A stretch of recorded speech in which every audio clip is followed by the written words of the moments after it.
Sometimes the most common things hide the biggest secrets.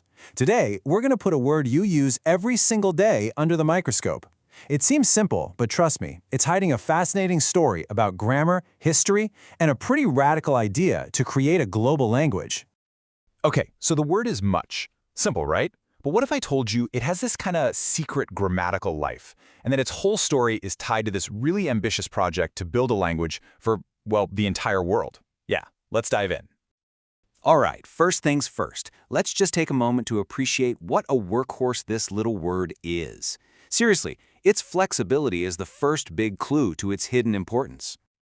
On the surface, it's totally straightforward. You look it up in the dictionary, and it says much means a large amount or a high degree. And yeah, that's the version we all use every day without even thinking about it. Here's a classic example, right? I don't have much money. We use much with things we can't really count, what linguists call non-count nouns. You wouldn't say you have two monies, you'd say you have much money, or, well, in this case, not so much. But it's not just for casual chat. It works perfectly in more formal settings, too. When you say much attention has been given, it just sounds serious and important.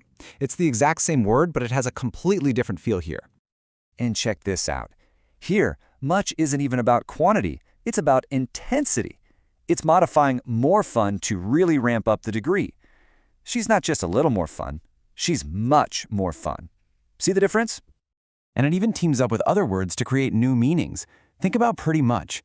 That doesn't mean very much at all, does it? It means almost or roughly. The word's meaning completely flips based on the company it keeps. How cool is that?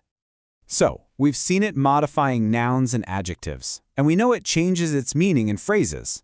But what about verbs?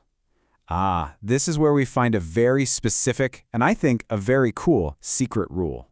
Here is the absolute key. Much can directly modify a verb, but, and this is a big but, it usually only happens when that verb is in the passive voice. For instance, you wouldn't really say, "I much like pizza," but you can use it in this other very particular way.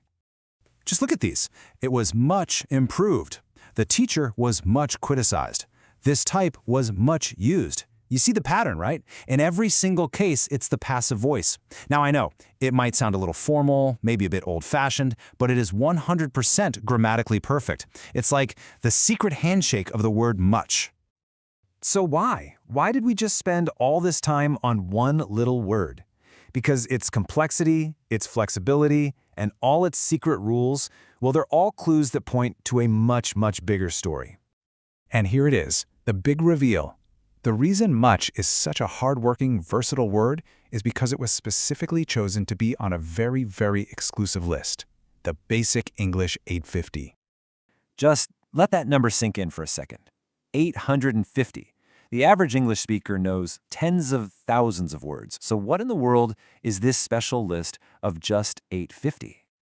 So Basic English was this project back in the 1930s to create a simplified version of the language for international communication. The whole goal was to pick a small set of absolutely essential words that could be used to express almost any idea. And a word like much, it was the perfect candidate because it could handle quantity, degree, and intensity. You didn't need a dozen other synonyms. It's basically a linguistic Swiss Army knife. And this brings us right to the core idea. Why go through all this trouble just to simplify a language? Well, the answer is about achieving something incredibly powerful: clarity. You know, the philosophy behind systems like Basic English is profoundly optimistic. It's this belief that great ideas shouldn't be locked away behind complicated vocabulary. The whole point was to build linguistic bridges, to make knowledge accessible to everyone, everywhere. So the real takeaway here isn't just about one word. It's that even the simplest words we use can have surprising depth, and that the drive to simplify language isn't about dumbing things down at all. It's a powerful effort to connect people and share important ideas way more effectively. Which really leaves us with a final thought, doesn't it? We've just explored the story of one of those 850 words. But do you think it's really possible? Could a truly world-changing idea be explained using only that core vocabulary? It's something to think about. Thanks for joining this explainer.